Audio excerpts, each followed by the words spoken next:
అనగనగా ఒక కృష్ణాపురం అనే గ్రామంలో సోమయ్య, రామయ్య అనే ఇద్దరు అన్నతమ్ముళ్ళు ఉండేవాళ్ళు. వాళ్ళ తండ్రి రంగనాథం ఊర్లో మంచి పేరు ఉన్న రైతు. రంగనాథంకి ఇద్దరు కొడుకులంటే ప్రాణం. కానీ వాళ్ళిద్దరి ప్రవర్తన పూర్తిగా భిన్నంగా ఉండేది. చిన్నవాడు రామయ్య కష్టజీవి, చాలా నిజాయితీపరుడు, మృదువైన స్వభావం గలవాడు. పెద్దవాడు సోమయ్య పూర్తి సోమరిపోతు. పని చేయడం అంటే అతనికి పరమ అసహ్యం. అందుకే ఊర్లో అతన్ని చాలామంది అడ్డగాడిద అని ఎనకాల పిలుచుకుంటూ ఉండేవాళ్ళు. సోమయ్య భార్య గౌరీ భర్తకు తగ్గ భార్య. పని చెయ్యదు కానీ డబ్బు మీద ఆశ. అబద్ధాలు చెప్పడంలో మాత్రం దిట్ట. రామయ్య భార్య లక్ష్మి చాలా మంచిది. భర్తకి చేదోడువాదోడుగా ఉంటూ పొలం పనుల్లో కూడా సహాయం చేసేది. ఒకరోజు వయసు మీద పడిన రంగనాథం ఆరోగ్యం క్షీణించింది. ఇద్దరి కోడలను కొడుకులను పిలిపించాడు. చూడండ్రా, నాకు రోజులు దగ్గర పడ్డాయి. మీ ఇద్దరిని చూస్తుంటే నాకు కొంచెం భయంగా ఉంది. నాన్న, భయం ఎందుకు? అంతా బాగానే ఉంది కదా. వైద్యుణ్ణి పిలిపిస్తాను. వద్దురా, నా జబ్బు వైద్యుడికి లొంగేది కాదు. నేను చెప్పేది వినండి. మన దగ్గర ఉన్నది చెరొక 10 ఎకరాలు. రెండోది ఇల్లు. నేను పోయాక మీరు కొట్టుకోకూడదు. అలా అనకు నాన్నా, నువ్వు మాతోనే ఉంటావు. మాకు ఆస్తితో దిగులేమీ లేదు. లేదురా రామయ్య, నాకు తెలుసు. నేనొక వీలునామా రాశాను. దాన్ని మన ఊరి పెద్ద పుల్లయ్య గారికి ఇచ్చాను.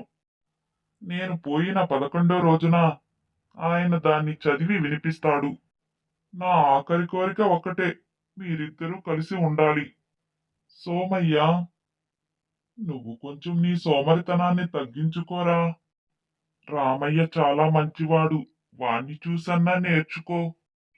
పోనీలే నాన్నా, పోతూ పోతూ కూడా వాడే నీకెక్కువయ్యాడు. నా గురించి నీకెప్పుడు చులకనే.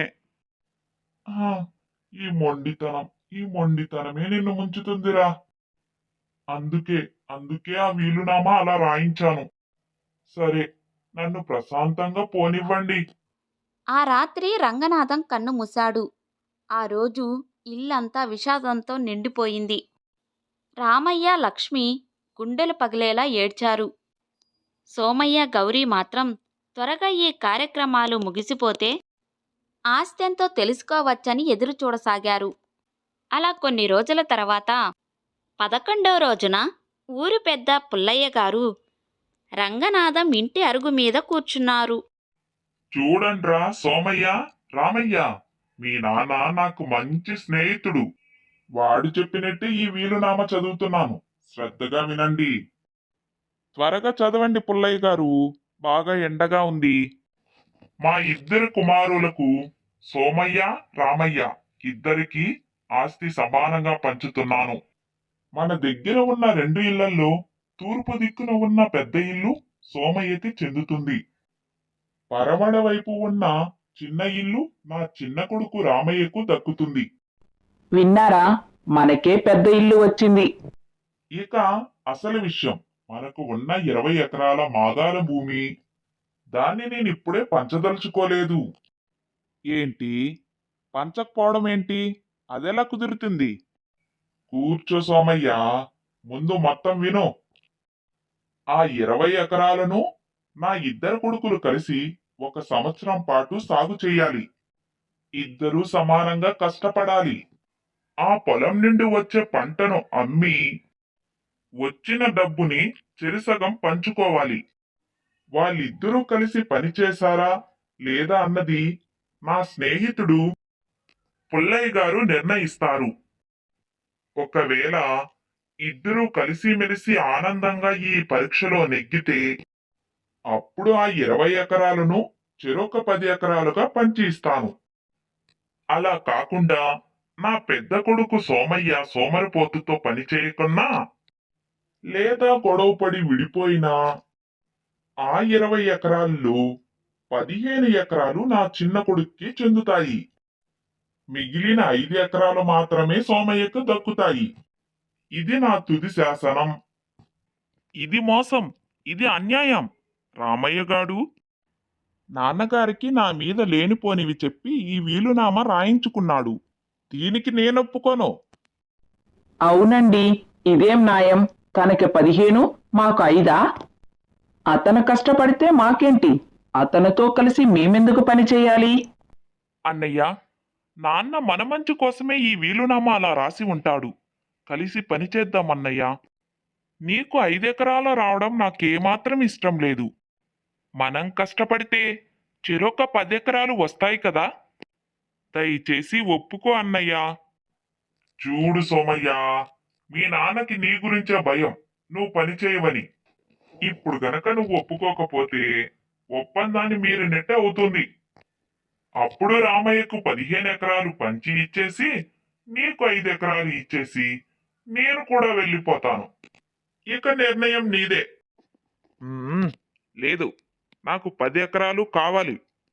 సరే సరే, నేను ఈ ఒక్క సంవత్సరం వాడితో కలిసి పని చేస్తాను. కానీ పంటలో సగం నాకు రావాలి. తప్పకుండా. కష్టపడితే చెరు సగం. మంచిది.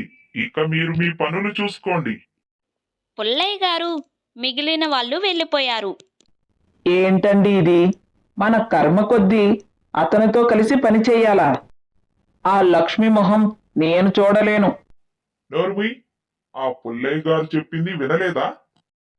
మనం ఇప్పుడు పని చేయకపోతే 5 ఎకరాలు మిగులుతాయి. ఆ రామయ్య గాడు 15 ఎకరాలు తీసుకొని జర్జాగా బ్రతుకుతాడు.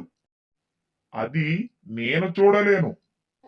వాడికి 15 ఎకరాలు దక్కకూడదనుకుంటే ఈ ఒక్క ఏడాది నరకయాతన పడడానికి నేను సిద్ధం. మరి పనెవరు చేస్తారు? పని ఆ రామయ్య గాడే చేస్తాడు. నేను చేసినట్టు నటిస్తాను. వాడు ఒట్టి వెర్రిబాగులవాడు. నేను ఏం చెప్పినా నమ్ముతాడు.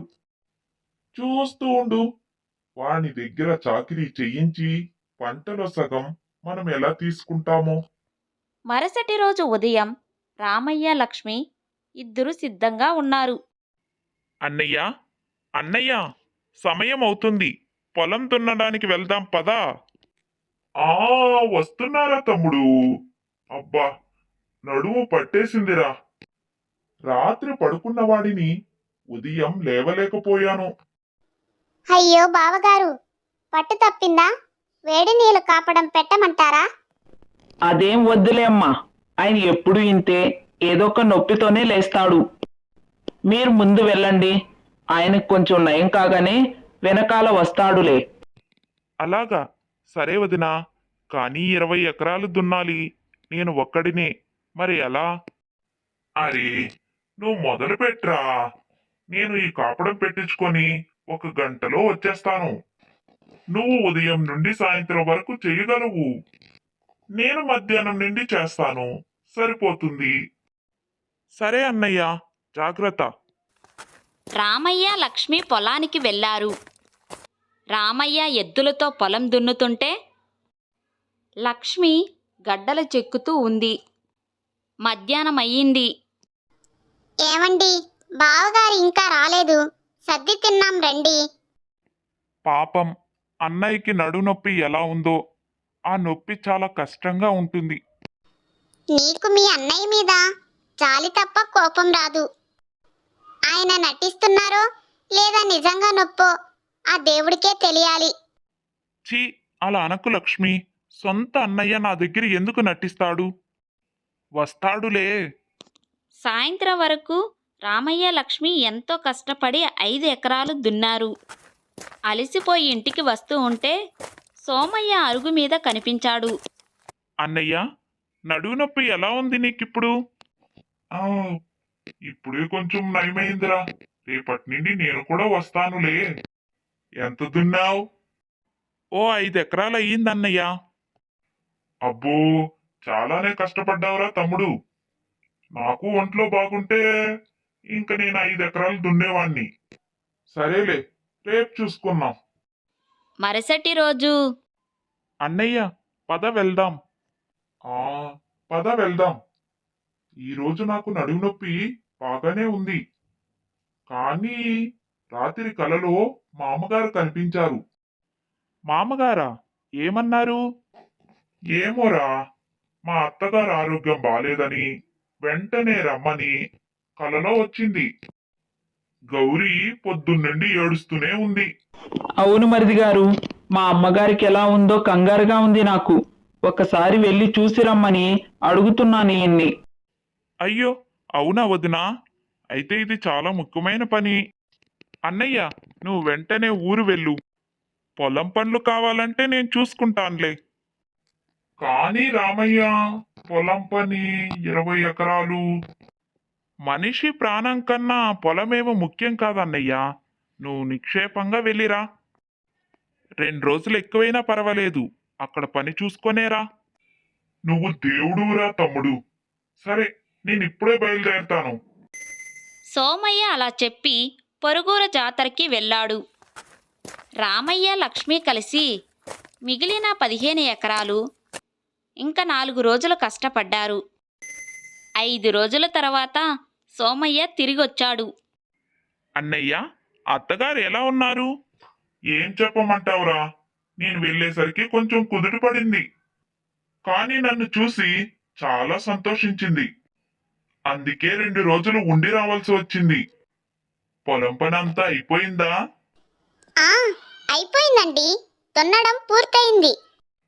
అబ్బా, చాలా అలసిపోయి ఉంటావురా తమ్ముడు. సరే, విత్తనాలు నాటేటప్పుడు నేను చూసుకుంటానులే. కొన్ని రోజుల తర్వాత విత్తనాలు చల్లే సమయం వచ్చింది. అన్నయ్య, పద వెళ్దాం విత్తనాలు చల్లడానికి.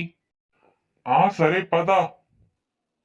సోమయ్య కొంచెం దూరం నడిచి ఆగి, రామయ్య. ఏంటి అన్నయ్య? ఈరోజు అమావాస్య కదరా? అవునన్నయ్య. అయితే ఏంటి? అమావాస్య రోజు విత్తనాలు చల్లితే పంట చేతికి రాదంటరా. మన నాన్నగారు ఎప్పుడూ చెప్తూ ఉండేవాడు, ఈ రోజు మనము పని మొదలు పెట్టకూడదు. అలాగా? నాన్నెప్పుడు చెప్పలేదే. సరే, ఇప్పుడు ఏం చేద్దాం? ఇలాంటి దోషాలు పోవాలి అంటే మన ఊరి చివర్లో ఉన్న ఆంజనేయ స్వామి గుడికి వెళ్ళి కొబ్బరికాయ కొట్టి పూజ చేసి రావాలిరా. అప్పుడు రేపు మొదలు పెట్టచ్చు. సరే అన్నయ్య, ఇద్దరం వెళ్దాం పదా. లేదు, ఇద్దరం వెళ్తే ఇల్లు ఖాళీగా ఉంటుంది. అందులోనూ పూజ కూడా చాలా సమయం పడుతుంది. అందువల్ల నువ్వు ఇంట్లో ఉండు, నేను పూజ చేసుకొని వస్తాను. సరే అన్నయ్య, నువ్వు వెళ్ళిరా. సోమయ్య అలా చెప్పి చెరువు కిందన ఒక చెట్టు దగ్గర సాయంత్రం వరకు నిద్రపోయాడు. రామయ్య ఇంట్లో ఎదురు చూస్తూ కూర్చున్నాడు. సాయంత్రం సోమయ్య ఇంటికి వచ్చాడు. అబ్బా, పూజారి గారు ఎంతసేపు పూజ చేశారో. మొత్తం మన పొలం పేరు మీద, నీ పేరు మీద, నా పేరు మీద అర్చన చేయించి వచ్చాను. ఇక చూడు, పంట బ్రహ్మాండంగా పండుతుంది. చాలా మంచి పని చేశావన్నయ్యా.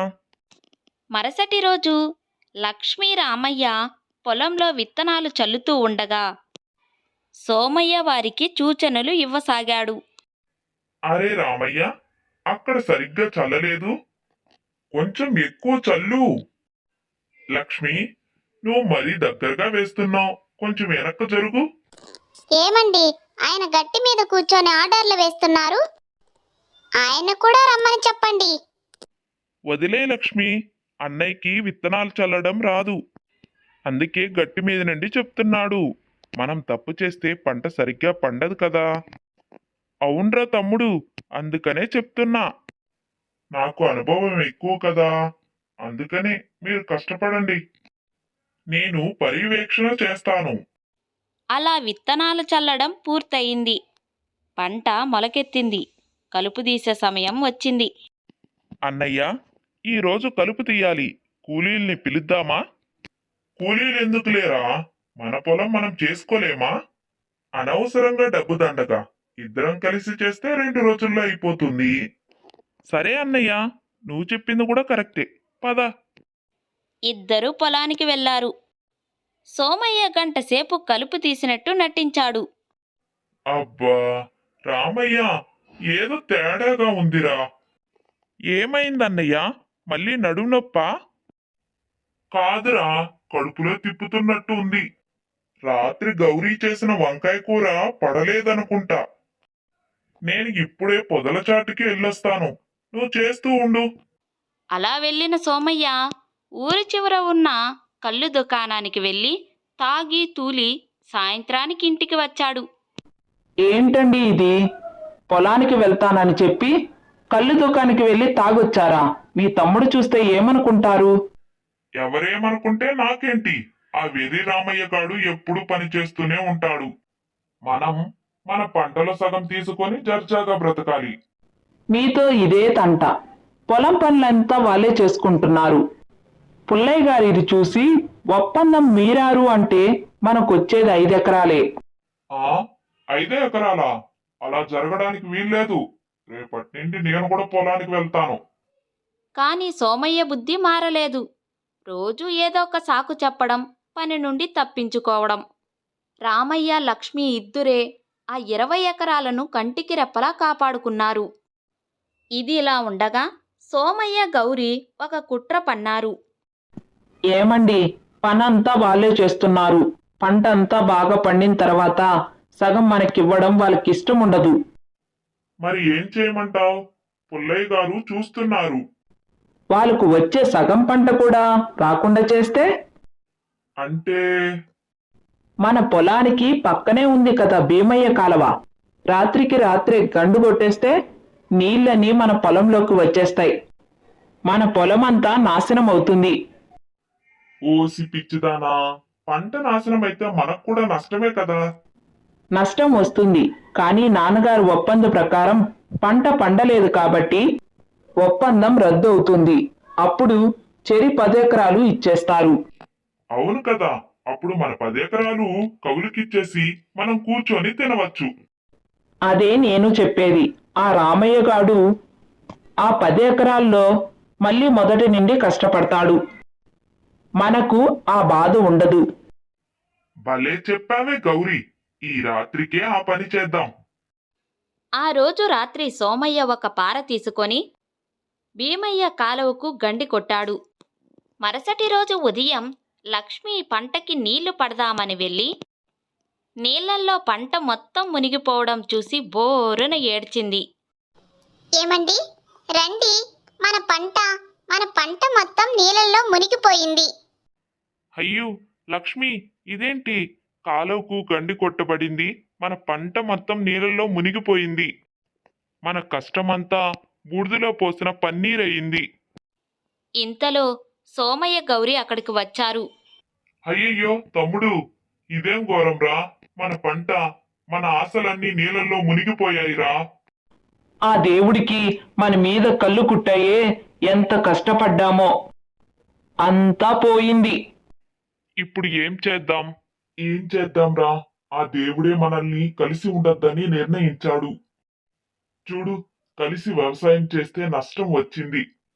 ఇంకా మనం ఈ ఒప్పందాన్ని కొనసాగించడం దండగా. వెంటనే పుల్లయ్య గారిని పిలిపించి, ఎలాగో పంట పండలేదు కాబట్టి ఒప్పందం రద్దు చేసి మన భూములు మనకి పంచమని అడుగుదాం. నీ ఇష్టమన్నయ్యా, నాకేం పాలు పోవడం లేదు. వెంటనే పుల్లయ్య గారిని పిలిపించారు. పుల్లయ్య గారు వచ్చి మునిగిపోయిన పంటను చూసి చాలా బాధపడ్డారు. అయ్యో, రంగనాథం మాట నిలబెట్టలేకపోయారేంట్రా. సరే, ఈ వాతావరణ మార్పుల్లో మనం ఏం చేయలేం. సరే, ఎలాగో పంట పండలేదు కాబట్టి ఈ ఒప్పంద పత్రాన్ని రద్దు చేస్తున్నాను. రేపే ఆ 20 ఎకరాలు కొలతలు ఏంచి చెరొక 10 ఎకరాలు పంచి ఇస్తాను. చాలా మంచిది పుల్లయ్య గారు, అదే మాకు కావాలి. పొలం 2 భాగాలుగా విడిపోయింది. సోమయ్య రామయ్య చెరొక 10 ఎకరాలు తీసుకున్నారు. అబ్బా, ఇన్నాళ్ళకి మనకు స్వేచ్ఛ దొరికింది. రేపే మీరు వెళ్ళి మన 10 ఎకరాలు భూపతి గారికి కౌలుకిచ్చేయండి. అదే పని మీద వెళ్తున్నా. సోమయ్య తన 10 ఎకరాలను వడ్డీ వ్యాపారి పెద్ద భూస్వామికి కౌలుకి 3 ఏళ్లు ఇచ్చాడు. దానికి బదులుగాను ఒకేసారి పెద్ద మొత్తంలో డబ్బు తీసుకున్నాడు. మరోవైపు లక్ష్మీరాము ఏమండి, మన దగ్గర ఉన్న డబ్బులన్నీ ఆ పొలానికి పెట్టాము. ఇప్పుడు మళ్ళీ దున్నాలన్నా కూడా డబ్బు లేదు. ఏం చేద్దాం? లక్ష్మి, మన పొలంలో నీరు ఎక్కువగా వచ్చి మన పంట మునిగిపోయింది. మన పొలంలో తేమ ఎక్కువగా ఉంది. అంటే మనం ప్రతిసారి కాలువ నీటిపై ఆధారపడడం చాలా కష్టం. మరి మనము ఏం చేద్దాం? మన పొలంలో బావి తవ్వదాం లక్ష్మి. బావి తవ్వాలంటే చాలా డబ్బులు అవుతుంది కదండి. మన దగ్గర అంత డబ్బులు లేదు కదా. డబ్బు లేకపోతే ఏంటి, నా 2 చేతులు ఉన్నాయి కదా. నేనే బావి తవ్వుతాను. కాకపోతే నువ్వు నాకు కొంచెం సహాయం చెయ్యి. మన బావిలో నీరు పడితే అంతే చాలు. సరే అండి, మీతో పాటు నేను కూడా తవ్వుతాను. ఆ రోజుటి నుండే రామయ్య లక్ష్మి తన 10 ఎకరాల పొలంలో బావి తవ్వడం మొదలుపెట్టారు. ఇది చూసిన సోమయ్య గౌరి నవ్వడం మొదలుపెట్టారు. చూసావా గౌరీ, రామయ్య గాడు తన పొలంలో బావి తవ్వుతున్నాడంట. వాడికి ఏమైనా పిచ్చి పట్టిందా? మనకెందుకులేండి, తన పొలంలో బావి తవ్వుకుంటే ఏంటి, ఇంకేమైనా చేసుకుంటే మనకేంటి, మనకి డబ్బులు వచ్చాయి, హాయిగా తిన్నాం. సోమయ్య కవుల ద్వారా వచ్చిన డబ్బులతో హాయిగా జల్సాలు చేయడం మొదలుపెట్టాడు. రామయ్య లక్ష్మి మాత్రం బావి తవ్వడానికి రాత్రింబగలు కష్టపడుతున్నారు. 10 అడుగులు, 20 అడుగులు, 30 అడుగులు నీటి జాడలేదు. ఇదంతా చూసి ఊరి జనం నవ్వడం మొదలుపెట్టారు. ఏంట్రా రామయ్య ఇది? పిచ్చి పనుల్లా ఉన్నాయి. నీళ్లు కానీ పడకపోతే నీ కష్టం వృధా అవుతుంది. పడతాయి బాబాయ్, నా కష్టం. మా నాన్న ఎప్పుడు చెప్పేవాడు, మా భూమిలో నీటి జల ఉంది అని. జల కాదు, పాతాళ గంగ ఉంది. తవ్వు తవ్వు. నిధి దొరికితే నాకు సగం ఇవ్వాలి సుమా. రామయ్య వాళ్ళ మాటలు పట్టించుకోలేదు. అలా ఒకరోజు లక్ష్మి, లక్ష్మి, తడి తడి తగిలింది. నిజంగానా అండి? అవును. ఒక్కసారిగా నీటి ఊడ ఉప్పొంగింది. బావి నిండడం మొదలయ్యింది. రామయ్య ఆనందంతో పైకి ఎక్కి ఏడ్చాడు. ఇద్దరూ ఆనందంతో కన్నీళ్లు పెట్టుకున్నారు. మన కష్టానికి ఫలితం దక్కిందండి. అవును లక్ష్మి, ఇక మనల్ని ఎవ్వరూ ఆపలేరు. ఆ బావి నీటితో రామయ్య ఆ 10 ఎకరాల్లో 2 ఎకరాలు 2 పంటలు పండించడం మొదలుపెట్టాడు. ఊరిలో అందరికన్నా ఎక్కువ దిగుబడి సాధించాడు. మరోవైపు సోమయ్య పరిస్థితి ఘోరంగా తయారయ్యింది. కౌలుకు వచ్చిన డబ్బులు 2 ఏళ్లకే అయిపోయింది. 3వ ఏడాది కరువు వచ్చింది. భూపతి పొలాన్ని సాగు చేయలేదు. కౌలు ఒప్పందం ముగిసింది. చూడు సోమయ్య, నీ పొలం నాకు వద్దు. అందులో ఏమీ పండదు. ఉత్త మట్టి పిల్లలు తప్ప. నేను ఒప్పందం రద్దు చేసుకుంటున్నా. అయ్యో భూపతి గారు, మరి నా జీవనం ఎలా? నాకేం తెలుసు? వెళ్ళి మీ తమ్ముళ్ళ కష్టపడు. వాడు చూడు ఎంత బాగుపడ్డాడో. వెళ్ళు ఇక్కడి నుండి. సోమయ్యకి ఏం చేయాలో పాలుపోలేదు. చేతిలో చిల్లి గవ్వ కూడా లేదు. తినడానికి తిండి లేదు. గౌరీ ప్రతిరోజు పోరు పెట్టడం మొదలుపెట్టింది. ఏంటండి, ఇంట్లో బియ్యం గింజ కూడా లేదు. మీ తమ్ముణ్ణి చూడండి, ఎంత జర్జాగా బతుకుతున్నాడో. వెళ్ళి అతన్ని అడగండి. వాడి దగ్గరికా? నేను వెళ్ళను. మరి ఇంట్లో అందరం పస్తులున్నామా? నీ మొండితనం వల్లే మనకి ఈ గతి పట్టింది. వెళ్ళి అడగండి. సోమయ్య చేసేది లేక తలదించుకొని రామయ్య ఇంటికి వెళ్ళాడు. అన్నయ్య, నువ్వా? రా అన్నయ్య, లోపలికి రా. రామయ్య, ఏమైందన్నయ్య, ఎందుకు అదోలా ఉన్నావు? రామయ్య, ఇంట్లో ఇంట్లో తినడానికేమీ లేవురా. గౌరీ, అయ్యో బావగారు, ఆ మాట చెప్పడానికి ఇంత దూరం వచ్చారా? లోపలికి రండి. సోమయ్య కడుపు నిండా భోజనం చేశాడు. అన్నయ్య, నీ పొలముంది కదా, ఎందుకు సాగు చేయడం లేదు? సాగు చెయ్యాలంటే నీళ్లు కావాలి కదా రామయ్య. కాలువలో నీళ్లు లేవు. కరువు కదా. నా బావి ఉంది కదా అన్నయ్య. నీ బావి నీళ్లు నాకిస్తావా రామయ్య? నా నీళ్లు నీ నీళ్లు ఏంటి అన్నయ్యా? మన ఇద్దరం అన్నదమ్ములం. సరే, ఒక పని చేద్దాం. నీ 10 ఎకరాలకి నా బావి నీళ్లు తీసుకున్నాం. మనము భూమి దున్ని పంట పండిద్దాం. వచ్చిన దాంట్లో నాకు కొంచెం ఎక్కువ నీళ్ళిచ్చాను కాబట్టి మిగతాది నీకు. వద్దు రామయ్య, వద్దు. ఇద్దరం కష్టపడదాం. నువ్వు నీళ్ళిస్తావు, నేను కష్టపడతాను. సరే అన్నయ్య, నువ్వు కష్టపడతానంటే చాలు. రేపటి నుండే మొదలు పెడదాం. కాని సోమయ్య బుద్ధి మారలేదు.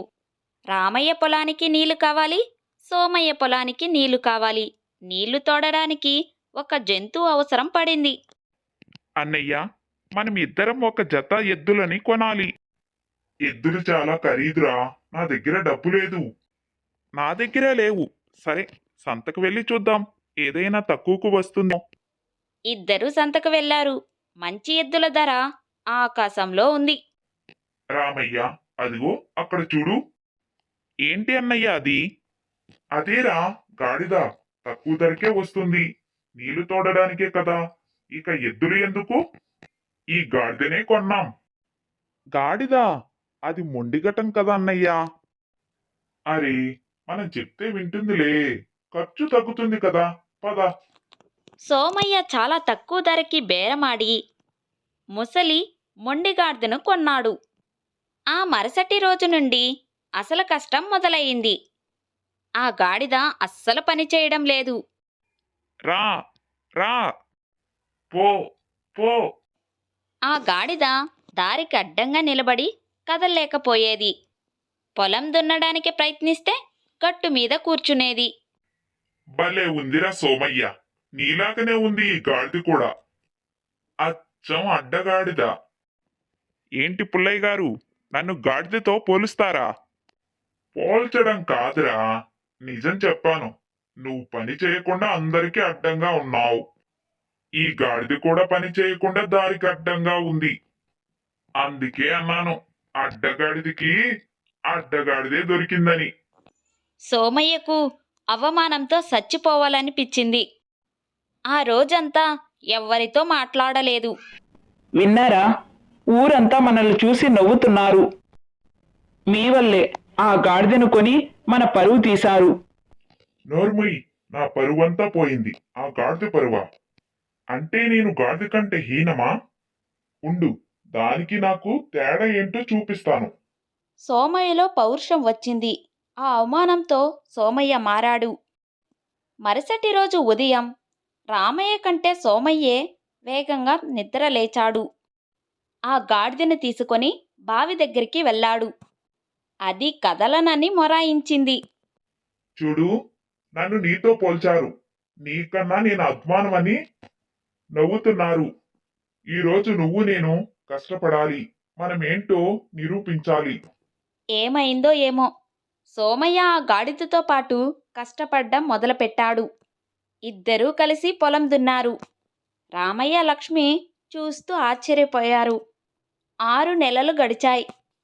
సోమయ్య, రామయ్య కలిసి ఆ 20 ఎకరాల్లో అద్భుతమైన పంట పండించారు. పంట కోతకొచ్చింది. 100 బస్తాల ధాన్యం చేతికొచ్చింది.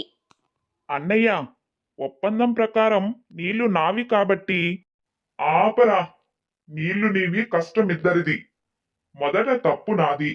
నేను కనుక నీ పంటను ముంచుకనుంటే ఈ కష్టాలే వచ్చేవి కాదు. ఏంటన్నయ్యా, పొలం ముంచడమా? అవుండ్రా తమ్ముడు. ఆ రోజు కాలువకి గండి కొట్టింది నేనే. నా 10 ఎకరాలు తీసి కౌలుకిచ్చి నేను సోమరిగా బతకాలనే నీ కష్టమంతా నాశనం చేశాను. నన్ను క్షమించరా. అన్నయ్య, నాకు తెలుసు నన్ను నువ్వు క్షమించవని. అందుకే ఈ 100 బస్తాల్లో 70 బస్తాలు నీకు, 30 బస్తాలు నాకు. పిచ్చన్నయ్య, ఆ విషయం నాకెప్పుడో తెలుసు. ఏంటి, నీకు తెలుసా? గండి కొట్టిన చోట నీ కాలు జోడు గుర్తుపట్టానన్నయ్యా. కానీ నువ్వు నా సొంత అన్నయ్యవి. నిన్ను నేను ఎలా నిలదీయగలను? అందుకే ఎప్పుడైనా నువ్వు మారుతావని ఎదురుచూశాను. రామయ్య, నన్ను క్షమించరా. ఈ పంటలో చెరిసగం అన్నయ్యా. 50 నాకు, 50 నీకు. వద్దురా. ఇదే నా తుది నిర్ణయం. అప్పుడే అక్కడికి వచ్చిన పుల్లయ్య గారు ఇదంతా చూశారు. భలే సోమయ్య, నువ్వు నిజంగా మారావురా. నువ్వు అడ్డగాడిదివి కాదురా, ఇప్పుడు నువ్వు బంగారు గాడిదివయ్యావు. అవును పుల్లయ్య గారు, ఈ గాడిదే నా గురువు. ఇది నాకు కష్టపడ్డం నేర్పింది. ఆ రోజు నుండి సోమయ్య రామయ్య కలిసిమెలిసి ఉండి వ్యవసాయం చేసుకుంటూ ఊరిలోనే ఆదర్శ అన్నదమ్ములుగా పేరు తెచ్చుకున్నారు. ఆ మొండిగాడిది కూడా వాళ్ళతో పాటే సంతోషంగా ఉంది. చూశారు కదా, మన వీడియో గనుక మీకు నచ్చినట్లయితే లైక్, షేర్, సబ్స్క్రైబర్ చేసుకోండి. మరొక మంచి వీడియోతో మళ్ళీ కలుద్దాం. అది ధర్మపురం గ్రామం. ఊరి చివరన చిన్న తాటాక గుడిసెలో సూరయ్య అతని భార్య పార్వతి నివసిస్తున్నారు. వాళ్ళకి ఉన్నదల్లా ఆ గుడిసె. దాని ఆనుకొని ఊరి దారి ఉన్న ప్రహార దారి పక్కన ఒక్క 7 గుంటల బంజరు భూమి మాత్రమే. ఆ భూమిలో ఏమీ పండదు. రాళ్ళు రప్పలతో నిండి ఉంటుంది. సూరయ్య రోజు ఏదో ఒక పనికి వెళ్ళి 10 రూపాయలు తెస్తేనే వాళ్ళిల్లు గడిచేది. ఒకరోజు సాయంత్రం ఉరుములు మెరుపులతో భయంకరమైన వర్షం మొదలయింది. సూరయ్య వర్షంలో తడుస్తూనే రేపటి వంట కోసం ఒక పొడవాటి గొడ్డలితో కట్టెలు కొడుతున్నాడు. పార్వతి గుడిసె బయట అరుగు మీద కూర్చొని రాత్రి సద్దనంలోకి కాసంత గోంగూర పచ్చడి నూరుతుంది.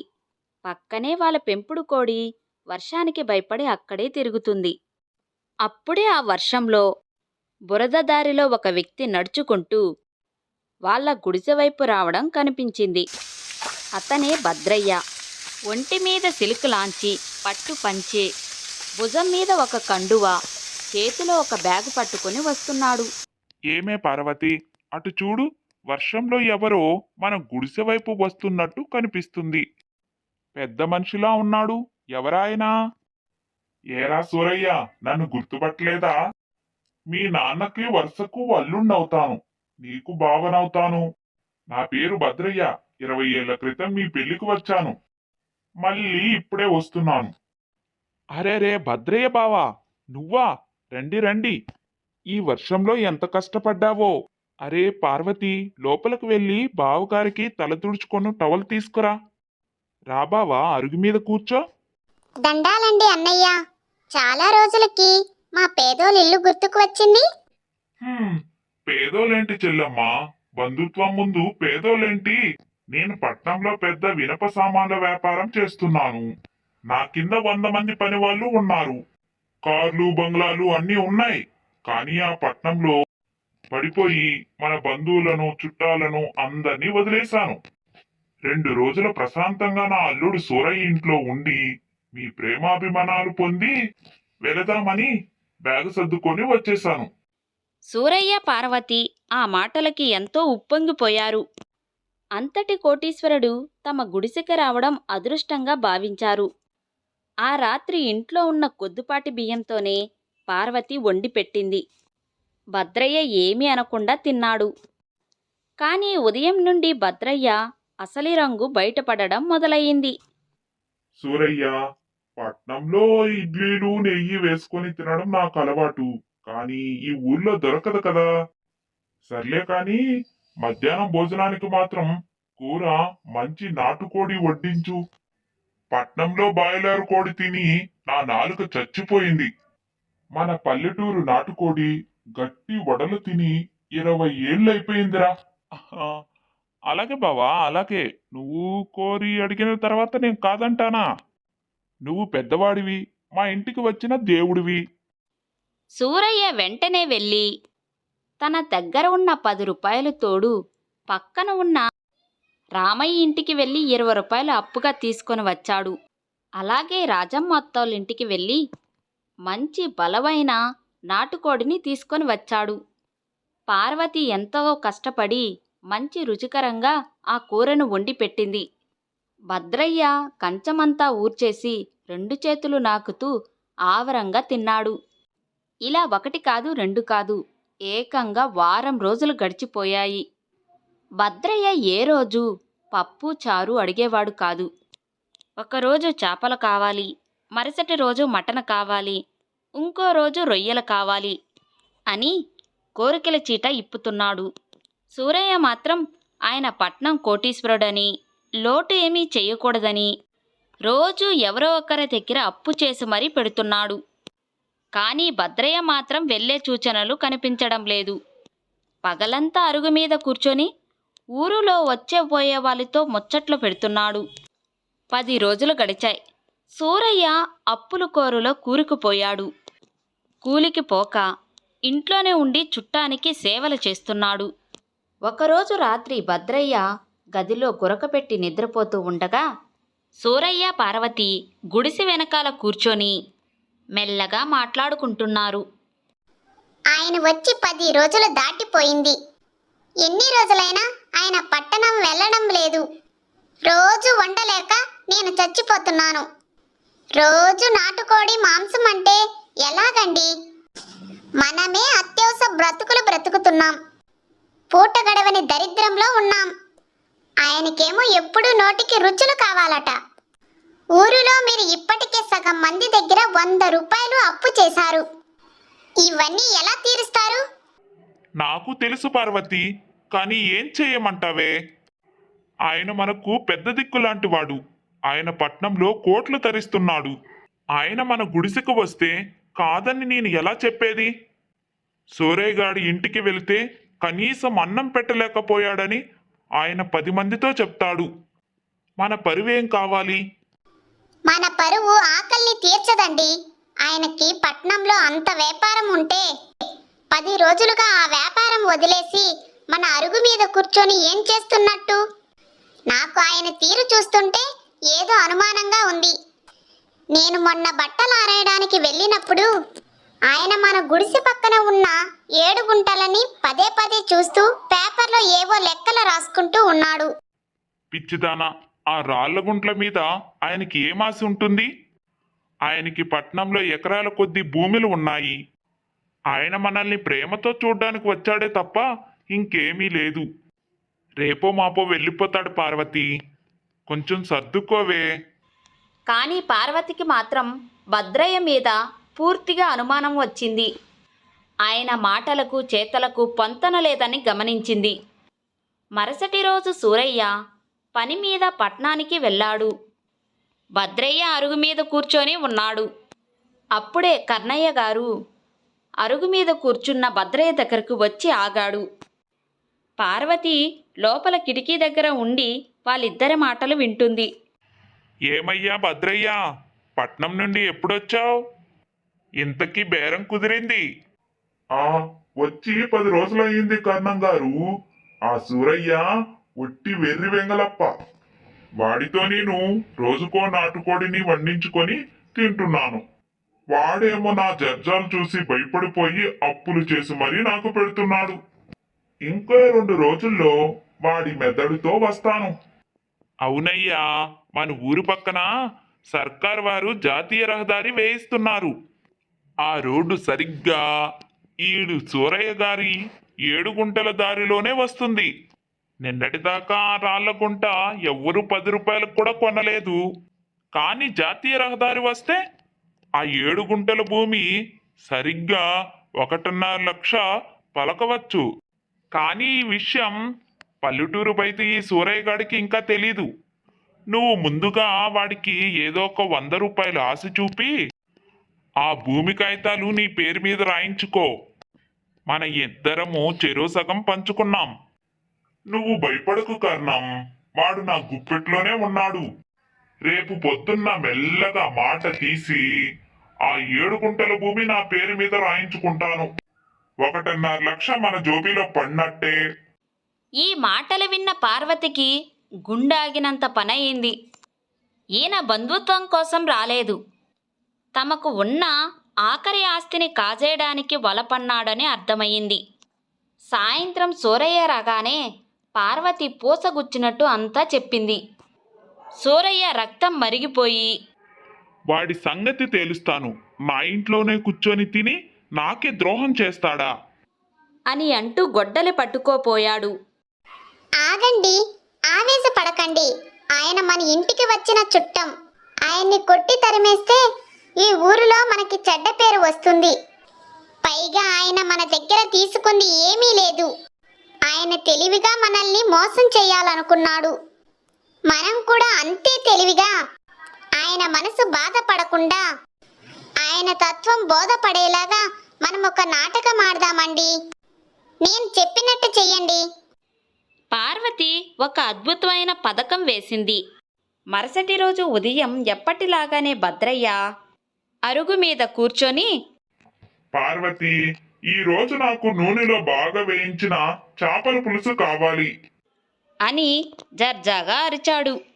కానీ ఆ రోజు పార్వతి వంటగది నుండి బయటికి వచ్చి పాత ఇత్తడి పళ్ళెంలో చద్దన్నం మెతుకులు, నీళ్ళలాంటి మజ్జిగ, ఒక పచ్చి వెల్లుల్లిపాయ పెట్టి భద్రయ్య గారు ముందు పెట్టింది. ఏంటి చెల్లమ్మ ఇది? నేను చేపల పులుసు అడిగితే ఇది పంది కుక్కలు తినే అన్నం తెచ్చి పెట్టావు. అసలు సూరయ్యేడి? అప్పుడే సూరయ్య తల పట్టుకొని కన్నీరు కార్చుకుంటూ జుట్టు పీక్కుంటూ వచ్చాడు. పార్వతి కూడా కన్నీళ్లను కొంగుతో తుడుచుకుంటూ ఏడుపు మొదలుపెట్టింది. ఏరా సూరయ్య, ఏమైందిరా? పొద్దున్నే భార్యాభర్తలు ఏడుస్తూ ఉన్నారు. ఎవరైనా చనిపోయారా? చనిపోలేదు బావా, కానీ రేపు ఖచ్చితంగా చనిపోతాను. నా బ్రతుకు బజార్న పడింది బావా. నా కొంప కొల్లేరైపోయింది. నాకు ఉరితాడు తప్ప వేరే దారి లేదు. అరే, ఏమైందో సరిగ్గా చెప్పరా? నేనున్నాను కదా పెద్ద దిక్కుని. బావా, నువ్వు పట్నం నుండి వచ్చిన పెద్ద కోటీశ్వరుడివి.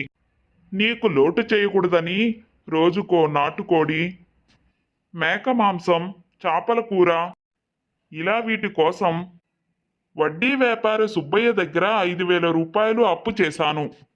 ఈ 10 రోజుల్లో నీ భోజనానికి ఆ డబ్బులు ఖర్చయిపోయాయి.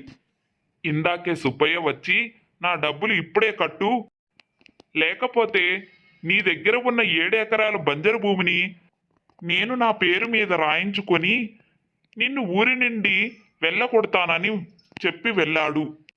మాకు ఆ భూమి పోతే ఉండడానికి కూడా చోటుండదు బావా.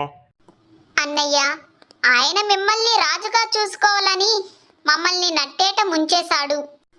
ఈ రోజు తినడానికి బియ్యం లేక పక్కింట్లో అడుక్కుంటే ఈ చద్దనం ఇచ్చారు. ఇప్పుడు ఈ భూమి పోతే మేమింకా బిచ్చగాళ్ళం అయిపోతాం. ఈ మాటలు వినగానే భద్రయ్య గుండె గుబేలమనింది. తను ఏ భూమికైతే 1,00,000 రూపాయలకు అమ్ముకోవాలని పన్నాగం పన్నాడో ఆ భూమి ఇప్పుడు వడ్డీ వ్యాపారి చేతిలోకి వెళ్ళిపోతుందని అర్థమయ్యింది. తన పన్నాగం ఎక్కడ పాడవుతుందో అని భయపడ్డాడు. అరే అరే, ఎంత పని చేసావురా పిచ్చి సన్నాసి! ఆ సుబ్బయ్య చేతిలో ఆ భూమి ఎందుకు పెడతాం? వాడొక దొంగ. నువ్వేం భయపడకు. ఆ 7 గుంటల భూమి ఎంతరా విలువ? మహా అయితే 1,000 రూపాయలు అవుతుంది. నీ మీద ప్రేమతో 10,000కు ఆ భూమిని నేను కొనుక్కుంటాను. ఆ భూమి నా పేరు మీద రాసివు.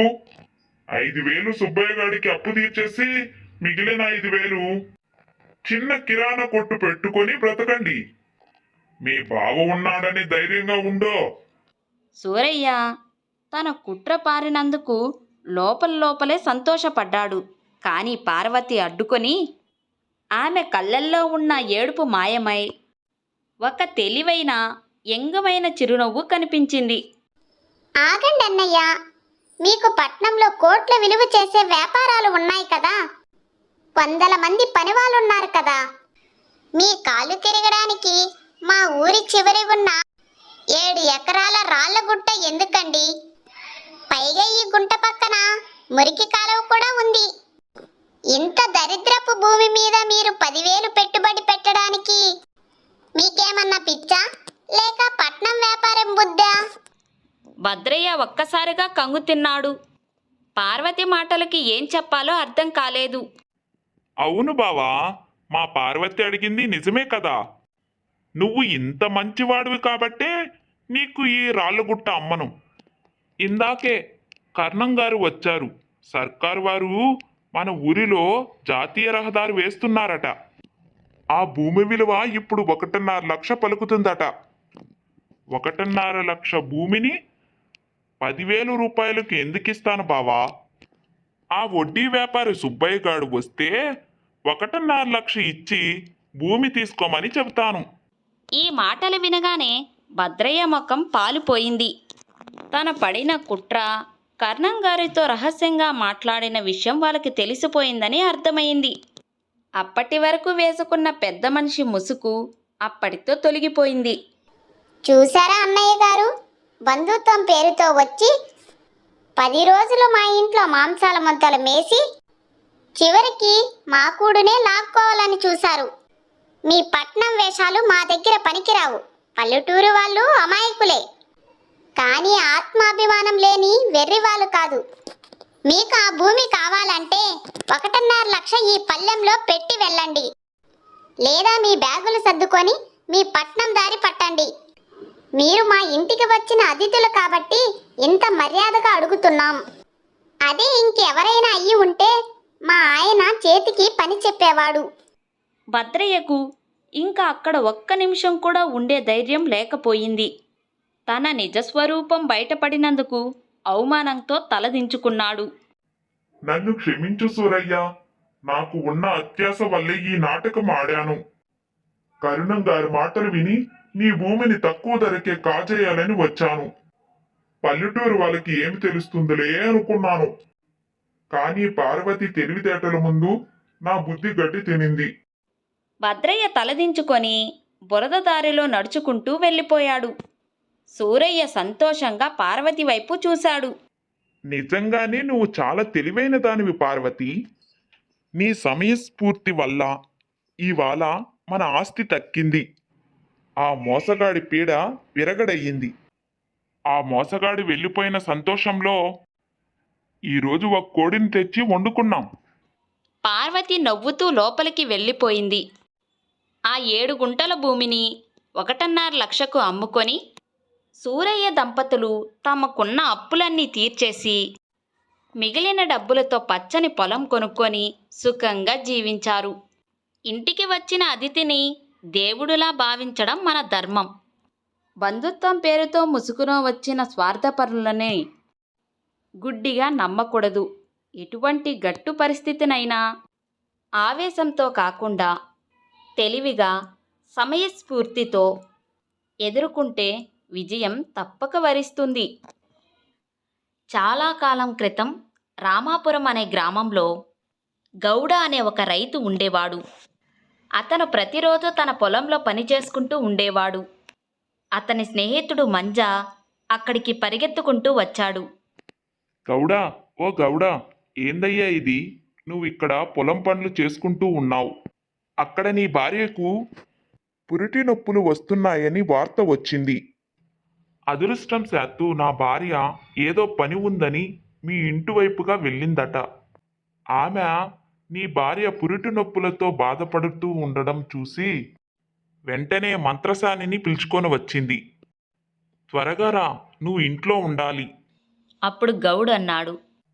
చూస్తూ ఉండు మంజా, నాకు కొడుకే పుడతాడు, మగబిడ్డే పుడతాడు. అప్పుడు మంజా అన్నాడు. గౌడా, మగబిడ్డ అయితేనేమిటి, ఆడబిడ్డ అయితేనేమిటి, ముందు నువ్వు ఇంటికి రా. మంజా, అయితే ఆడబిడ్డకి మగబిడ్డకి భేదం లేదంటావా? నాకు వంశాన్ని కొనసాగించే కొడుకే కావాలి. అర్థమైందా? రా, వెళ్దాం. అలా చెప్పి గౌడ ఇంటివైపుకి పరిగెత్తాడు. కొంతసేపటికి ఇంటి గుమ్మం దగ్గరికి చేరుకున్నాడు. అప్పటికే మంజ భార్య రత్న 2 పసిపిల్లల్ని ఎత్తుకొని బయటికి వచ్చింది. గౌడ గారు, మీకిద్దరు కవల ఆడపిల్లలు పుట్టారు, శుభాకాంక్షలు. అది విన్న వెంటనే గౌడు ముఖం మారిపోయింది. ఏమీ మాట్లాడకుండా అక్కడి నుండి వెళ్ళిపోయాడు. కొంతసేపటికి ఇంటికి వచ్చేసరికి తన భార్య సౌమ్య 2 పాపలకి పాలు ఇస్తుంది ఏమండి, మీకు సంతోషంగా లేదా? అని అడిగింది. గౌడు కోపంగా ఇలా అన్నాడు. సంతోషంగానా? అసలు నేను ఎలా ఉన్నానో నీకు తెలీదా? నాకు ఒక కొడుకు కావాలనుకున్నాను, కానీ నువ్వు నాకు ఒక మగబిడ్డను కూడా ఇవ్వలేని దానివి. ఈ 2 కొడుకులుగా పుట్టుంటే నేను ఊరంతా విందు పెట్టేవాడిని, గర్వంగా తిరిగేవాడిని. ఇప్పుడు ఈ ఆడపిల్లలను పెట్టుకొని నేను ఏం చెయ్యాలి? సౌమ్య మొహంలో తీవ్ర నిరాశ కనిపించింది. అయినా కొంతసేపటికి తేరుకొని, నవ్వుతూ మాట్లాడేందుకు ప్రయత్నించింది. చూడండి, నేను పిల్లలకి పేర్లు కూడా పెట్టేశాను. పెద్దదాని పేరు పుట్టక్క, చిన్నదాని పేరు భాగ్య భాగి అని పేర్లు పెట్టాను. నీకు ఈ పేర్లు నచ్చాయా? గౌడ నిర్లక్ష్యంగా అన్నాడు. చూడు, వాళ్ళు నీ ఆడపిల్లలు. పేర్లు పెట్టినా సరే పెట్టకపోయినా సరే నాకు వీళ్ళతో సంబంధం లేదు అని చెప్పి అక్కడి నుండి వెళ్ళిపోయాడు. సౌమ్య కళ్ళల్లో నీళ్లు దారగా పోయాయి. కాలం గడిచింది. సౌమ్య ఒక్కటే వాళ్ళ కూతుర్ని అల్లారుముద్దుగా పెంచి పెద్ద చేసింది. కానీ గౌడ మాత్రం వాళ్ళ గురించి ఎప్పుడూ పట్టించుకోలేదు. 10 సంవత్సరాలు గడిచిపోయాయి. భాగ్య పుట్టక్క ఇప్పుడు తెలివైన పిల్లలుగా పెరిగారు. అమ్మా, నాన్న అసలు మాతో ఎందుకు మాట్లాడు? పిల్లల మాటలు విని సౌమ్య కళ్ళల్లో నీళ్లు నిండాయి. అలా అనకూడదు పుట్టి. మీ నాన్న పొలం పనుల్లో చాలా బిజీగా ఉంటాడు. ఆయనకి సమయం దొరకదు, అంతే. భాగ్య మళ్ళీ అడిగింది. కానీ అమ్మా, ఊరిలో మిగతా రైతులు కూడా బిజీగా ఉంటారు కదా. అయినా కూడా వాళ్ళు తమ పిల్లలతో ఎంతో ప్రేమగా చూసుకుంటారు. కానీ మా నాన్న మాత్రం మమ్మల్ని చూసి కూడా మాట్లాడరు. సౌమ్య కళ్ళల్లో కన్నీరు చెంపలపైకి జారాయి. నేనైతే మిమ్మల్ని ప్రేమగా చూసుకుంటున్నాను బంగారమా. మీ నాన్న మాటల్ని మనసులో పెట్టుకోకండి. సరే, మీరు ఇక్కడే ఉండండి, నేను నదికి వెళ్ళి నీరు తీసుకొని వస్తాను అని చెప్పి సౌమ్య తలపైన కుండ పెట్టుకొని నదివైపుగా వెళ్ళింది. 2 పిల్లలు ఇంటి ముందు ఆడుకుంటూ ఉన్నారు. అప్పుడే మంజ భయంతో పరిగెత్తుకుంటూ వచ్చాడు. అతని కళ్ళల్లో కన్నీళ్లు నిండిపోయాయి. మంజా మామయ్య, ఏమైంది? అసలు ఎందుకు ఏడుస్తున్నారు? అతను చాలా బాధగా అన్నాడు. అయ్యో పిల్లలు, మీ అమ్మ నదిలో మునిగి చనిపోయింది.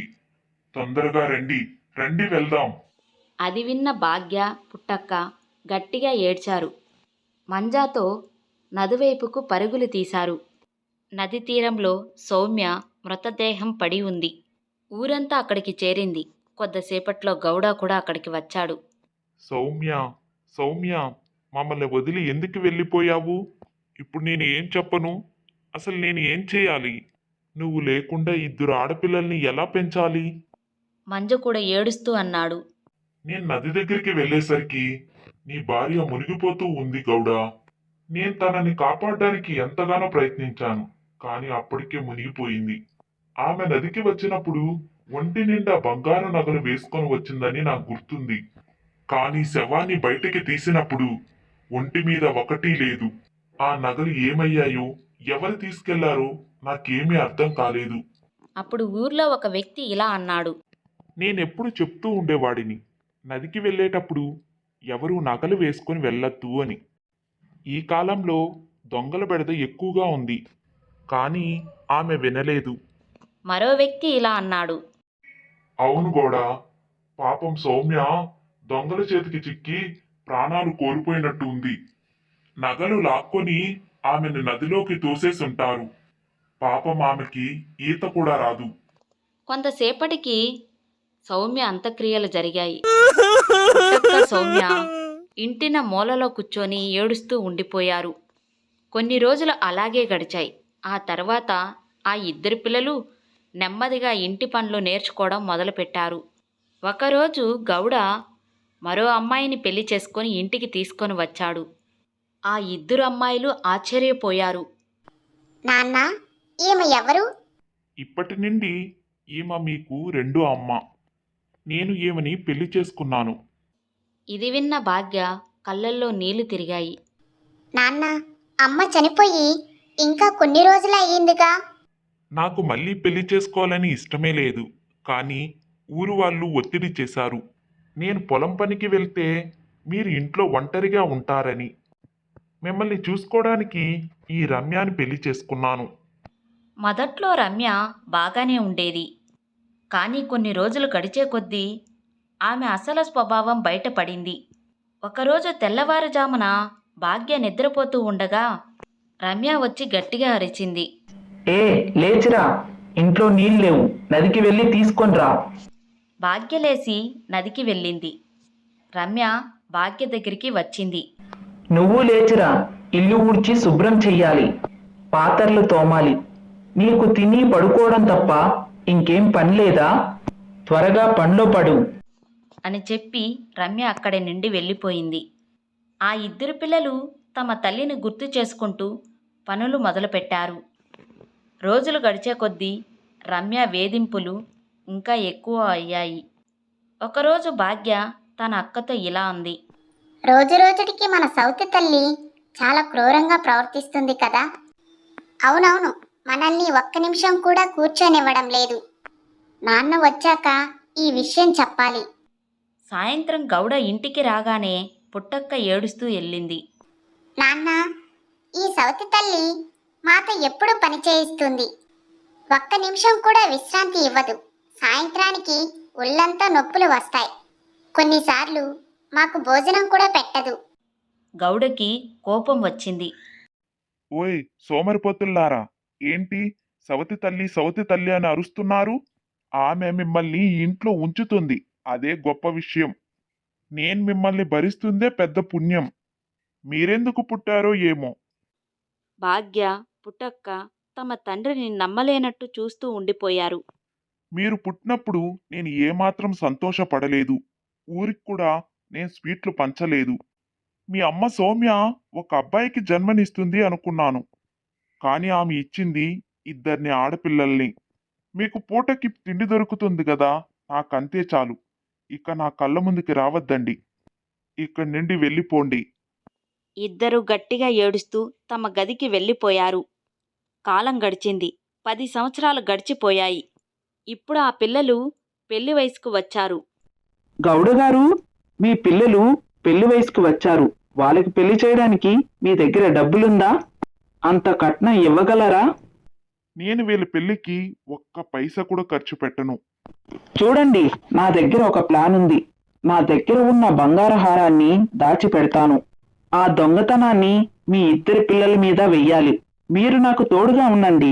ఆ ఇద్దరి పిల్లల్ని ఎలాగైనా ఇంటి నుండి బయట పంపిద్దాం. నువ్వు చెప్పింది సరైందే, అలాగే చేద్దాం.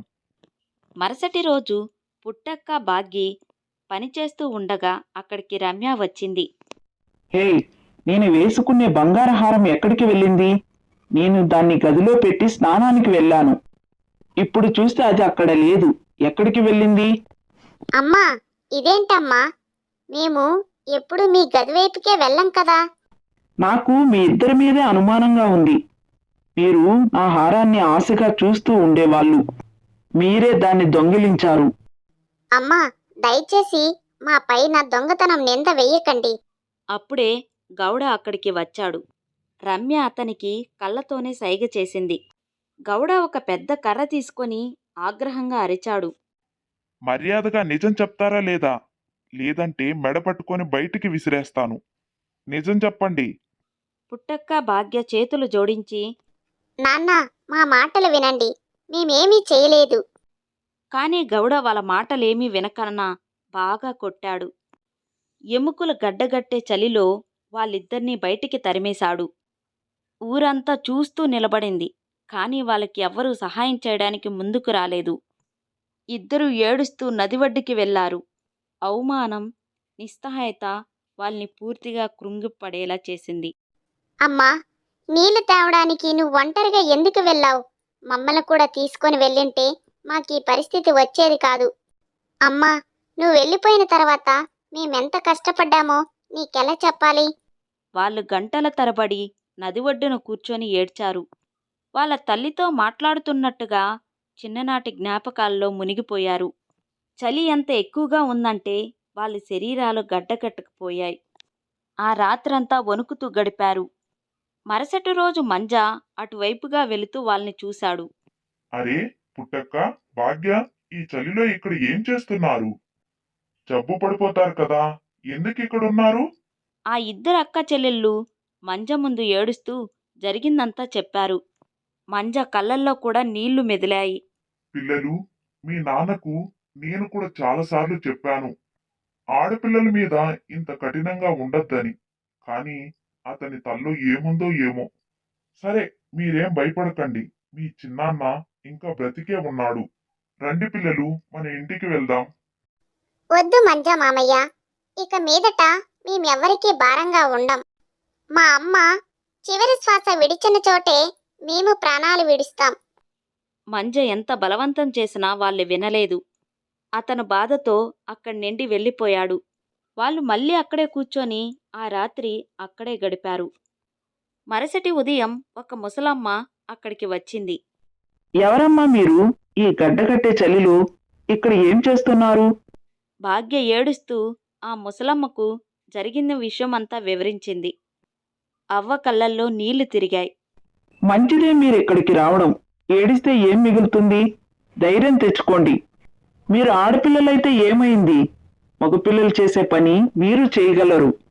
పక్కనే అడవి ఉంది. మీరు అక్కడి నుండి కట్టెలు తీసుకురండి. మీరు ఇక్కడే గుడిసె వేసుకొని ఉండండి. ఎవరి ముందు చేతులు చాచకండి. అవ్వ మాటలు విని వాళ్ళకి ధైర్యం వచ్చింది. అవ్వ చెప్పిన చోటికి వెళ్ళి కట్టెలు తీసుకొని వచ్చారు. ఆమె సహాయంతో ఒక చిన్న గుడిసె కట్టుకున్నారు. వాళ్ళు అప్పటి నుండి అక్కడే నివసించడం ప్రారంభించారు. కొన్ని రోజుల తర్వాత అవ్వ ఇలా అన్నది. పిల్లలు, మీరిప్పుడు ఏదో ఒక పని చెయ్యాలి.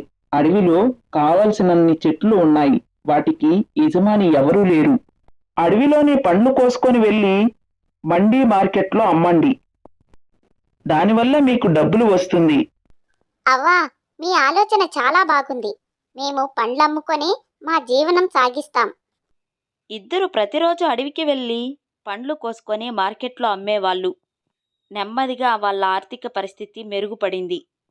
ఒకరోజు పండ్లు కోస్తూ ఉండగా పుట్టక్కకి ఒక సైనికుడు కనిపించాడు.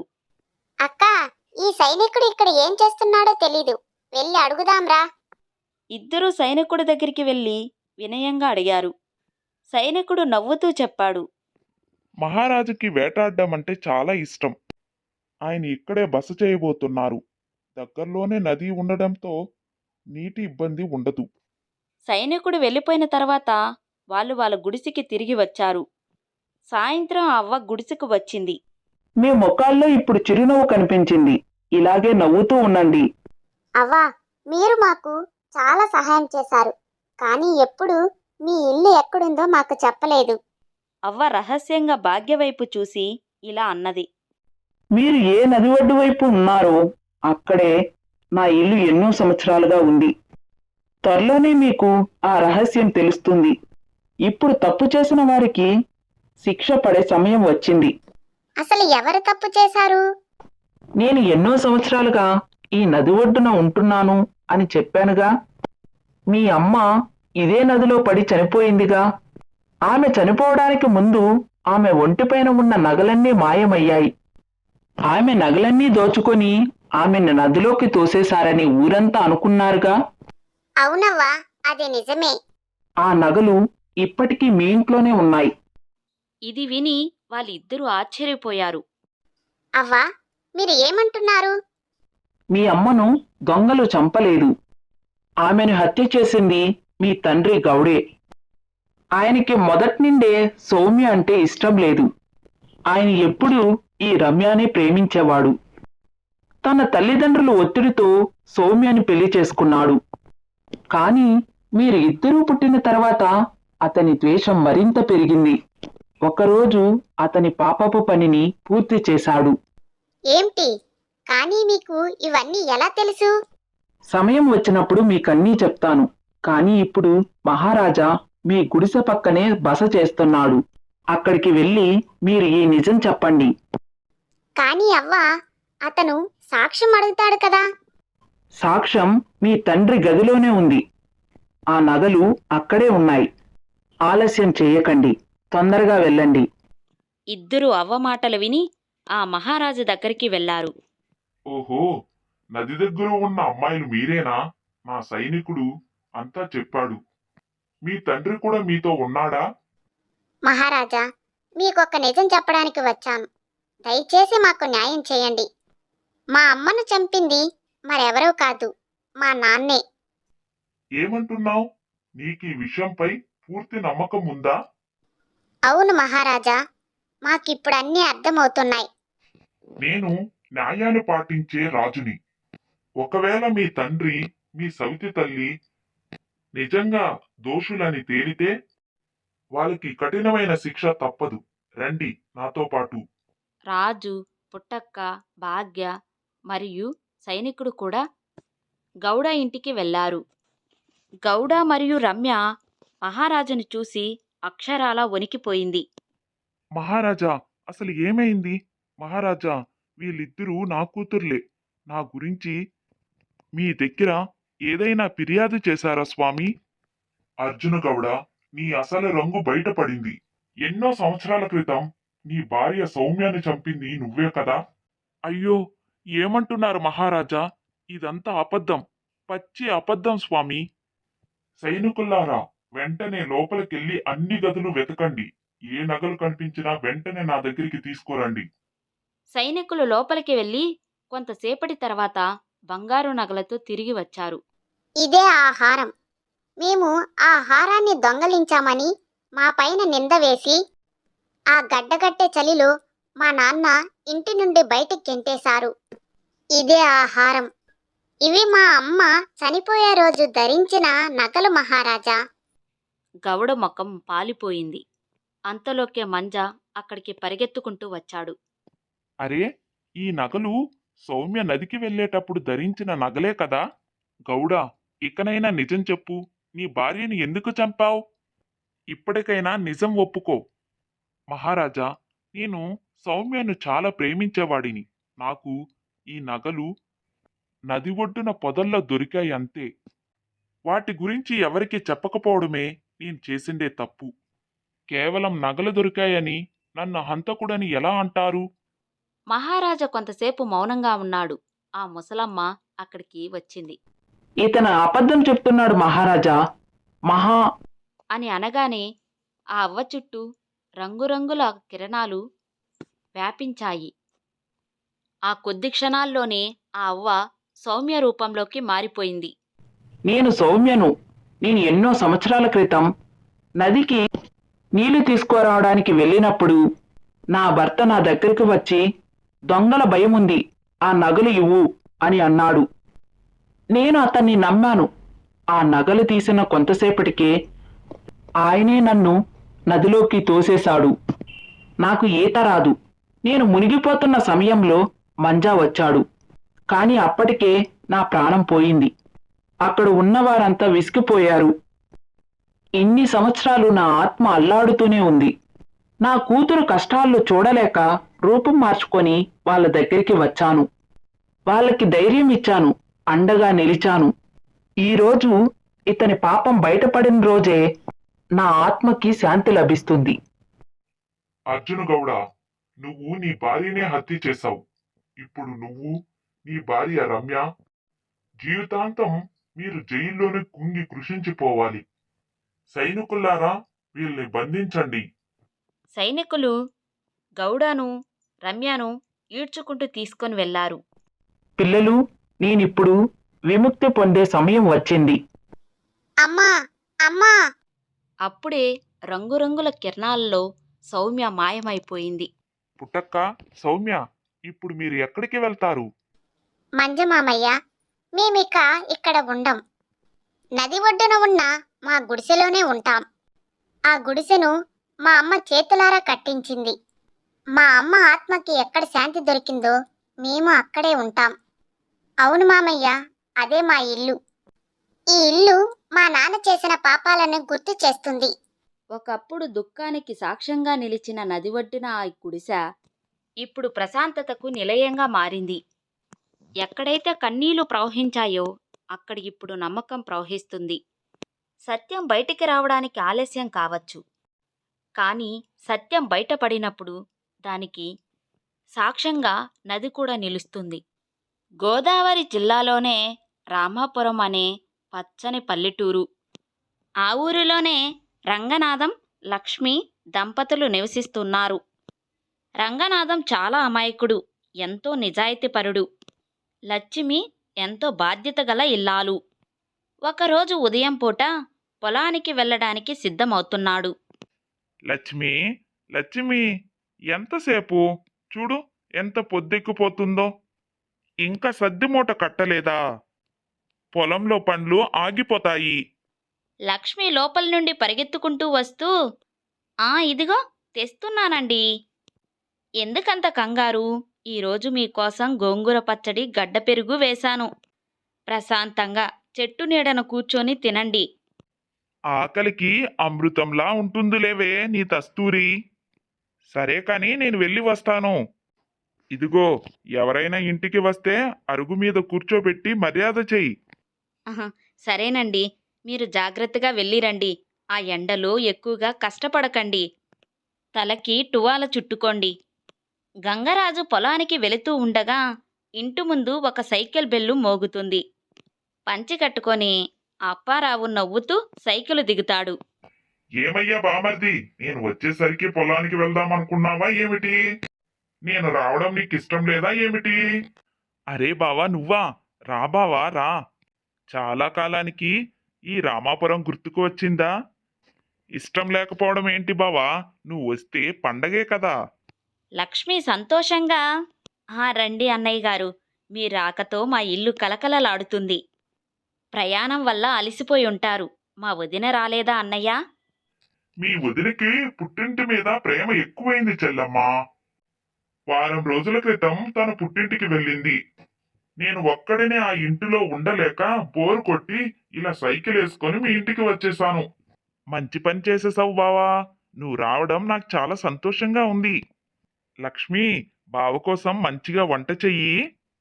నేను పొలానికి వెళ్ళి పని చూసుకొని మధ్యాహ్నానికి వచ్చేస్తాను. అదేంటి బామర్ది, నేను వస్తే నువ్వు పొలానికి వెళ్తానంటున్నావేంటి? ఈ ఒక్కరోజు ఆ పనిని పక్కన పెట్టేయ్. ఇద్దరం కలిసి మాట్లాడుకుంటూ కూర్చున్నాం. లక్ష్మి చెల్లమ్మ చేతి వంట తిని చాలా కాలం అయ్యింది కదా. అలాగే బావా, నీ మాట కాదంటానా? ఈరోజు పొలం పని నీ కోసం వాయిదా వేస్తాను. రా, లోపలికెళ్ళి కూర్చున్నాం. మధ్యాహ్నం సమయం. లక్ష్మి అప్పారావు కోసం గుత్తి వంకాయ కూర, మామిడికాయ వేసి పప్పు రుద్ది కమ్మటి పెరుగు వడ్డించింది. అందరూ కలిసి భోజనం చేస్తున్నారు. ఆహా లక్ష్మి చెల్లమ్మ, నీ చేతి వంట తింటుంటే నా జన్మ ధన్యమైపోతుంది. ఈ గుత్తి వంకాయ కూర చూస్తుంటే దేవతలు కూడా పైనుండి కిందికి రావాల్సిందే. ఆ వాసనకే నా సగం ఆకలి తీరిపోయింది. అంత పెద్ద మాటలు ఎందుకన్నయ్యా? మీరు ఎప్పుడు ఇలాగే అంటారు. కడుపు నిండా తినండి. ఇంకా కొంచెం పప్పు వేయనా? అవును బావా, బాగా తిను. మన పల్లెటూరుల వంటల ముందు పట్నం భోజనాలు ఎందుకు పనికిరావు. నీ చెలాకీ మాటలతో ఇల్లంతా సందడిగా ఉంది. గంగరాజు, నువ్వు ఎప్పుడు ఇంతే. నువ్వు గుణంలో బంగారం వంటి వాడివి. అందుకే దేవుడు నీకు లక్ష్మి లాంటి మంచి భార్యనిచ్చాడు. మీ ఇద్దరిని ఇంత సంతోషంగా చూస్తుంటే నా కడుపు నిండిపోతుంది. 2 రోజులు ఎంతో సంతోషంగా బాగా గడిచిపోయాయి. 3వ రోజు ఉదయం దౌర్జన్యంగా అప్పులిచ్చి వసూలు చేసే వడ్డీ వ్యాపారి సుబ్బయ్య, అతను వంతపాడే రంగడు గంగరాజం ఇంటికి వచ్చాడు. గంగరాజం, గంగరాజం, ఏరా ఇంట్లోనే ఉన్నావా? బయటికి రా. ఏంటి పెద్దయినా, పొద్దున్నే మా ఇంటికి వచ్చారు? రండి, అరుగు మీద కూర్చోండి. లక్ష్మి, పెద్దయిన కోసం కాస్త మజ్జిగ తీసుకోరా. ఆ ఆపు నీ మర్యాదలు. నీ మర్యాదల కోసం రాలేదు మేము. ముందు నా బాకీ తీర్చు రంగనాథం. నీ తీరు చూస్తుంటే నా డబ్బులకి పంగనామం పెట్టేలాగున్నావే. బాకీయా? నేను మీ దగ్గర ఎప్పుడు అప్పు చేశాను పెద్దాయనా? నాకెప్పుడు ఎవరు కూడా అప్పు ఇవ్వాల్సిన అవసరం రాలేదే. ఒరేయ్, నువ్వు కాదురా మూర్ఖుడా, మీ తండ్రి. మీ తండ్రి పోయే ముందు నా దగ్గర 10,000 రూపాయలు అప్పు చేశాడు. 15 ఏళ్ళయిందిరా ఆ డబ్బులు తీసుకొని. వడ్డీ, దాని మీద చక్ర వడ్డీ, ఇప్పుడు అంతా కలిసి 1,00,000 రూపాయలయ్యింది. వెంటనే నా డబ్బులు నాకిచ్చేయి. లక్ష్మి గుమ్మం ముందర వణుకుతూ, ఏంటి పెద్దయినా మీరు మాట్లాడేది? మా మామయ్య ఎప్పుడూ ఎవరి దగ్గర అప్పు తీసుకోలేదే. ఆయన బతికినంతకాలం ఎంతో నిజాయితీగా తల ఎత్తుకొని బ్రతికాడు. పైగా ఆయన పోయే ముందు ఎలాంటి అప్పుల గురించి మాకు చెప్పలేదే. అవునయ్యా, మా నాన్నగారు ఎంతో మంచివారు. ఆయన పైన ఇలాంటి నిందలు వెయ్యకండి. ఆయనకి అప్పు చేసే అలవాటే లేదు. ఆ అవునా? మరి ఇదేంట్రా? ఇది మీ తండ్రి రాసిచ్చిన పత్రం. దీని మీద మీ తండ్రి సంతకం స్పష్టంగా ఉంది. 15 ఏళ్ల క్రితం జూన్ నెలలో మీ నాన్న నా దగ్గరకు వచ్చి ఏడుస్తూ నేను ట్రాక్టర్ కొనుక్కోవాలి, నాకు డబ్బులు కావాలని నన్ను బతిమలాడాడు. నేను నమ్మి ఇచ్చాను. ఇప్పుడు అబద్ధాలాడుతున్నారా దంపతులిద్దరూ?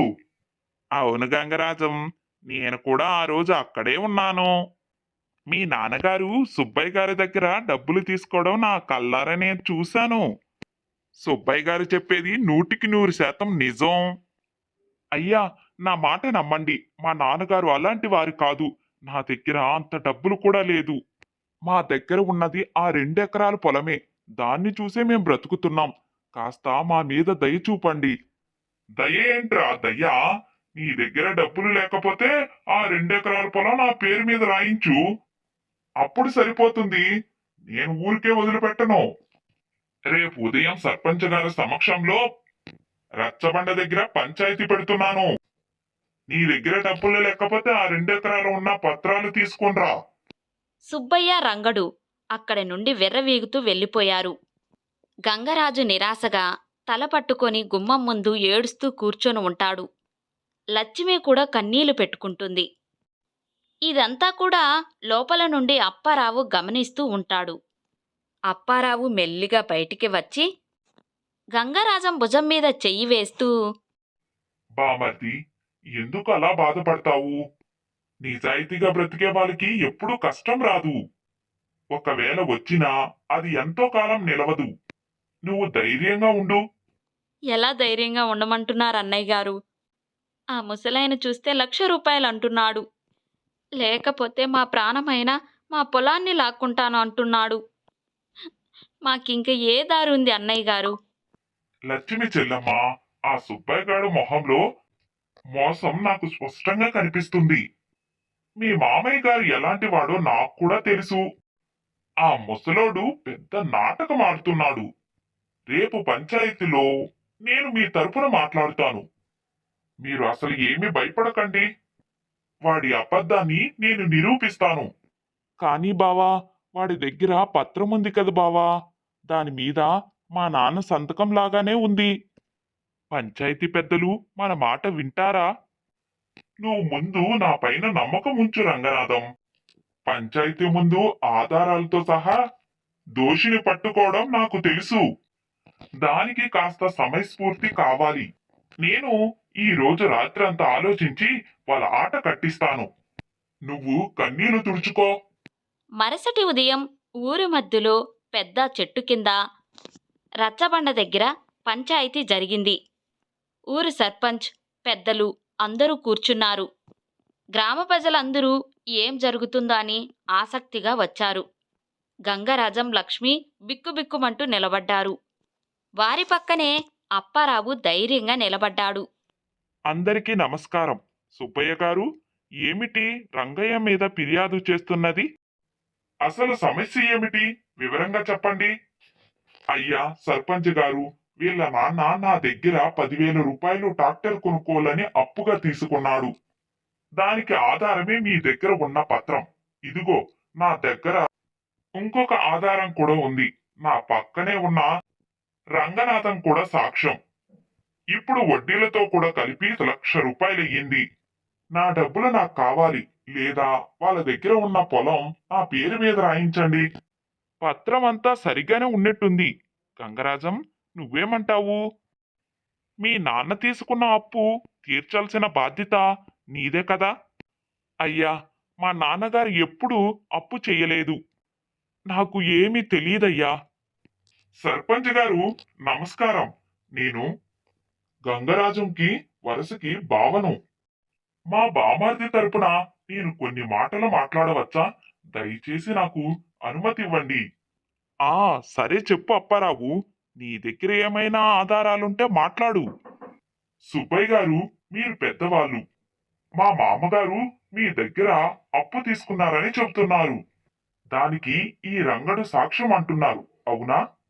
ఆ, అవును.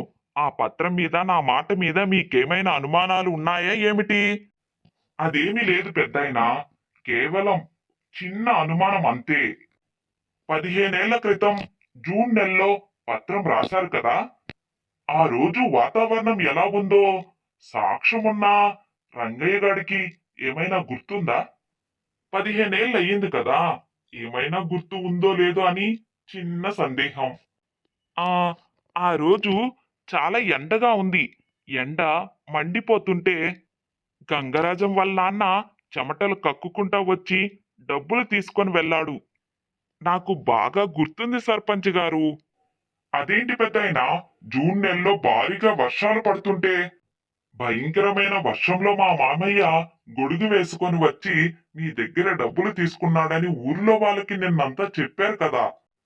మీ సాక్ష్యం రంగడేమో ఎండ దంచి కొడుతుంది అంటున్నాడు. మీ ఇద్దర్లో ఎవరు అబద్ధం చెప్తున్నారు?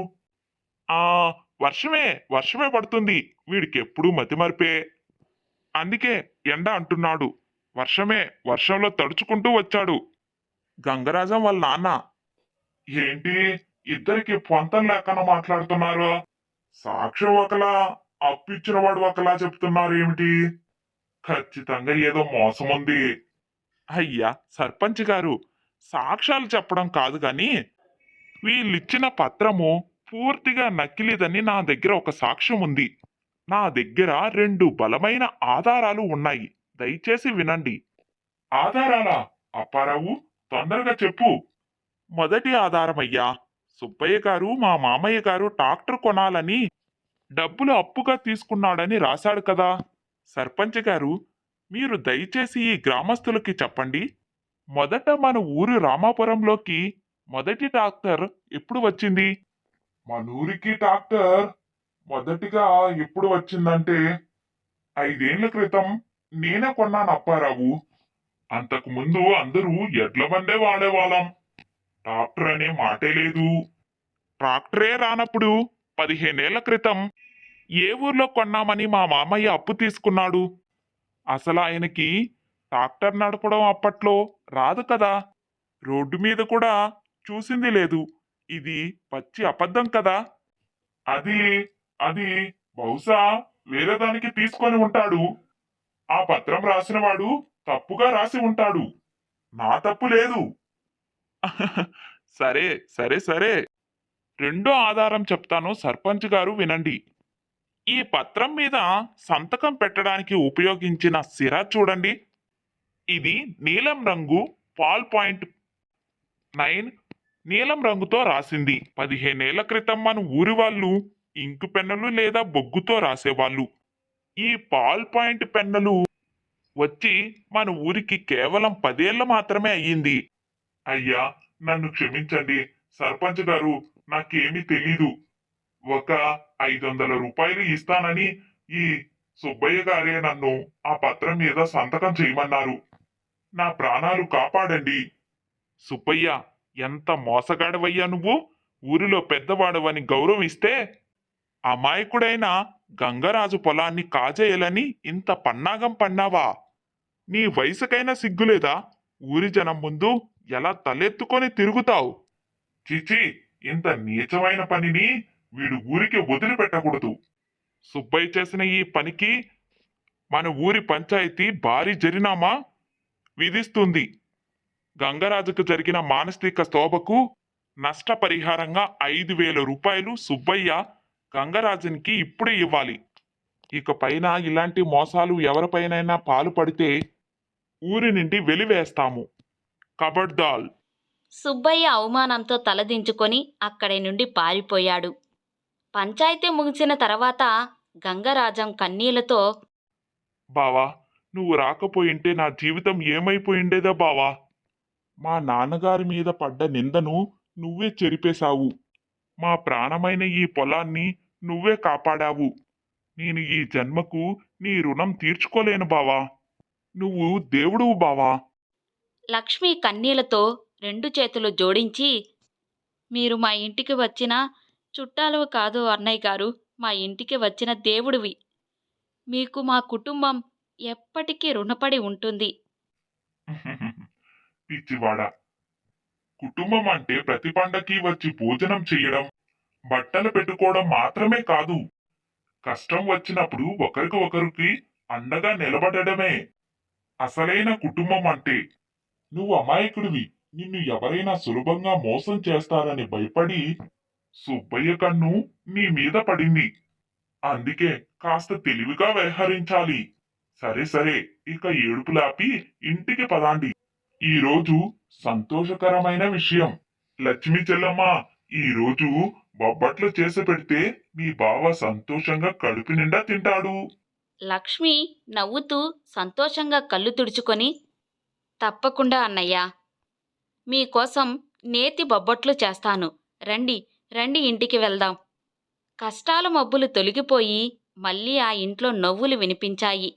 అప్పారావు తన తెలివితేటలతో గంగరాజు కుటుంబాన్ని కాపాడిన తీరు ఆ రామాపురం ఊరిలో చాలా కాలం చాలా గొప్పగా చెప్పుకున్నారు. నిజాయితీతో బ్రతికే వాళ్లకు కష్టాలు రావచ్చు, కానీ అవి శాశ్వతం కావు. కష్టం వచ్చినప్పుడు భయపడకుండా సమయస్ఫూర్తితో మరియు తెలివితేటలతో వాటిని ఆలోచిస్తే ఎంతటి సమస్యనైనా ఎదుర్కోవచ్చు.